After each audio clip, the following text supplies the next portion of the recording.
রোজা শেষ হয়ে গেছে, এখন আবার নতুন করে রুটি বানানোর ডিউটি শুরু হয়ে গেছে। আসসালামু আলাইকুম, আমি ব্লগার থানি, আশা করি সবাই ভালো আছেন।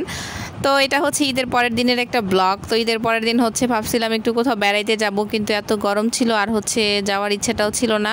তো ভাবতেছিলাম যে আচ্ছা ঠিক আছে পরেই যাব। তো তারপর হচ্ছে সকালে নাস্তা বানিয়ে নিতেছিলাম, একদম রুটি বানিয়ে নিতেছিলাম, যেটা হচ্ছে প্রত্যেক দিনের নাস্তা। আর এখানে কিছু সেমাই ছিল, এটা মনে হয় সবার ঘরেই ছিল, রুটি সেমাই ঈদের পরের দিন খাবার। সেমাই দিয়ে রুটি কিন্তু খেতে আসলে মজাই লাগে, সবসময় যেহেতু ভাজি খাই আমরা, তো সেমাই দিয়ে রুটি হচ্ছে আমি খাইতেছিলাম। পরে ভাবতেছিলাম যে রুটি আলাদা করে মুখে নেই আর সেমাই আলাদা করে মুখে নেই, তাহলে হয়তো খেতে ভালো লাগবে। এই খাবারটা কার কার পছন্দ অবশ্যই কমেন্ট করে জানিয়ে দিবেন। তো আমি এখানে সোফায় বসে বসে হচ্ছে খাওয়া দাওয়া করতেছিলাম, আর আদনান হচ্ছে একটু সেমাই খাইছে, খুব বেশি খাওয়া দাওয়া করে নাই। এরপর আজকে হচ্ছে মাটির চুলায় রান্না করব। আসলে রোজার মাসে ইচ্ছা করে নাই যে মাটির চুলার কাছে আসি। কিছু পাতা ছিল আমাদের গাছের, অনেকগুলো আম গাছের পাতা, আম গাছ কাটা হয়েছিল। তো এই পাতাগুলো আসলে যেহেতু আমাদের মাটির চুলা আছে তাই জ্বালায় ফেলতেছি, চুলা ডাল বসায় দিছি।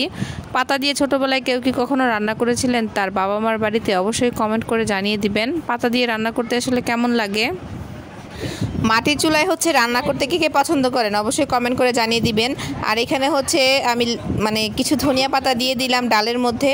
ধনিয়া পাতা দিলে কিন্তু ডাল খেতে অনেক ভালো লাগে। আসলে গরমের মধ্যে মাটির চুলায় রান্না করতে আমারও ভালো লাগে না, কিন্তু আর কয়টা দিন এরপরে হচ্ছে আমার ইচ্ছা আছে যে রান্নাঘরটাকে একটু বড় করব, অন্যরকম করব, দেখি কি করতে পারি। এখানে ডালটা হয়ে গেছে, ডালটা ঢেলে রাখলাম।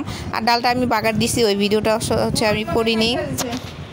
আসলে ঘরে হচ্ছে অনেক মেহমান, আমি এখন হচ্ছে ভিডিও এডিট করতেছি আমার বাবার বাড়ি থেকে। ঈদের পরে হচ্ছে সবাই বাবার বাড়িতে গেছে, তো ওই ভিডিও হচ্ছে আমি খুব জলদি আপলোড করব।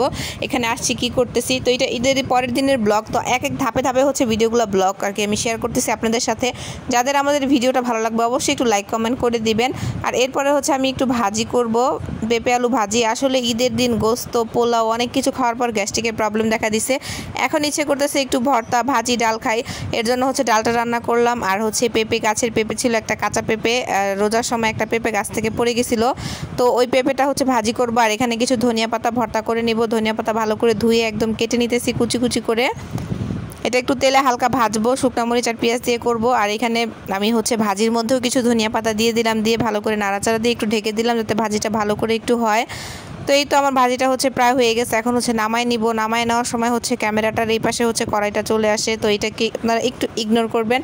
তো ভাজি আসলে পেঁপে ভাজিটা অনেক মজা হয়েছিল, অনেক দিন পর যেহেতু করছি, এখন মনে হচ্ছে যে রোজার মাসের থেকে এখন মনে হয় কাজটা, রোজার মাসে বিকালে কাজ আর এখন হচ্ছে আগে কাজ। আর এরপর হচ্ছে একটু ভর্তা করব, কিছু শুকনো মরিচ হচ্ছে তেলে দিয়ে ভালো করে হচ্ছে টেলে নিছি, আর ধনিয়া পাতাও হালকা করে টেলে নিছি, আর কিছু পেঁয়াজও হালকা করে তেলের মধ্যে দিয়ে টেলে নিছি।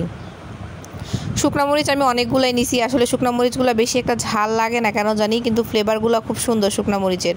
এই তো ধনিয়া পাতা আর হচ্ছে দিয়ে দিলাম আমি একটু সামান্য পরিমাণ লবণ, ধনিয়া পাতার সাথে আগে দিয়ে ফেলছিলাম তাই এর পরে আর লবণটা দিলাম না। ভর্তাটা খেতে যে এত পরিমাণ মজা হয়েছে, চাইলে আপনারা বাসায় ট্রাই করতে পারেন এইভাবে ভর্তা। দুপুরে খাবারটা এত মজা লাগছে আজকে।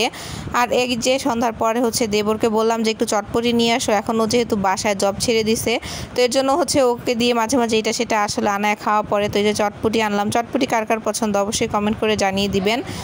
আর এই যে ফুচকা আলাদা করে দিছে, উপরে ভেঙে দিলাম, টকটাও অনেক টক ছিল। তো আজকের মতো এইটুকুই, সবাই ভালো থাকবেন।